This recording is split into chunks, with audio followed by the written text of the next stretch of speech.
বর্ষাগত, তবু বৃষ্টি ঝরে গুঁড়ি গুঁড়ি। আকাশ ঘুমায় কালো কন্থা দিয়া মুড়ি। রাস্তা খানা খন্দময়, ভগ্ন খান খান। জঞ্জালের ডাঁই তাহে পর্বত প্রমাণ। ঝড়াং ঝড়াং শব্দে সেই রাস্তা দিয়া পথিক জনের চিত্তে আতঙ্ক হানিয়া পুরুষের প্যান্টালুন, রমণীর শাড়ি, সিঞ্চিয়া কর্দম জলে চতুশ্চক্র গাড়ি মহানন্দে ছুটিতেছে।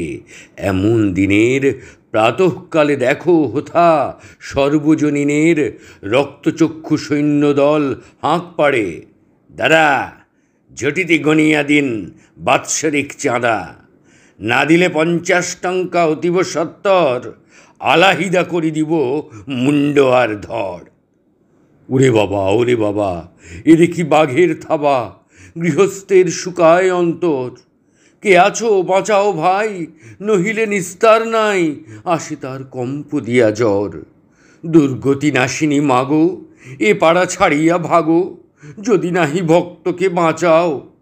কবি কহে, আরে ছি ছি, রাগ করো মিছামিছি, অবিলম্বে টঙ্কা দিয়া দাও। চান্দার টাকায় জমে চমৎকার খেল, রাস্তা জুড়ি ওঠে বংশদণ্ডের প্যান্ডেল। বিখ্যাত মণ্ডপ শিল্পী সাজাইছে তারে, নানা বর্ণ বস্ত্রে ঢাকি বিচিত্র বাহারে।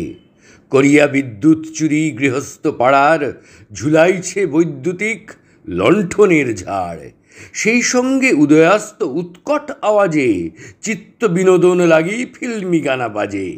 প্যান্ডেল সজ্জায় নাহি উৎসাহের সীমা, অন্যদিকে তৈরি হয়ে ওঠেন প্রতিমা। কিমিকাতকারের খুবই সুখ্যাতি সম্প্রতি, তাহারই আদলে দুর্গা লক্ষ্মী সরস্বতী নির্মিত হবেন, ইথে নাহিক সংশয়। উদ্ঘাটন করিবেন মন্ত্রী মহোদয়। পুরোহিত মহাশয় টিকিটি নাড়িয়া কয়, এ বড় বিচিত্র দশভুজা। শোনো শোনো ভদ্রজন, শাস্ত্রে নাহি সমর্থন, করিব না আমি এর পূজা।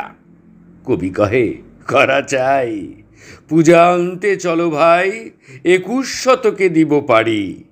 এই পূজা না করিলে এখনই সবাই মিলে ছিঁড়িবে তোমার টিকি দাড়ি।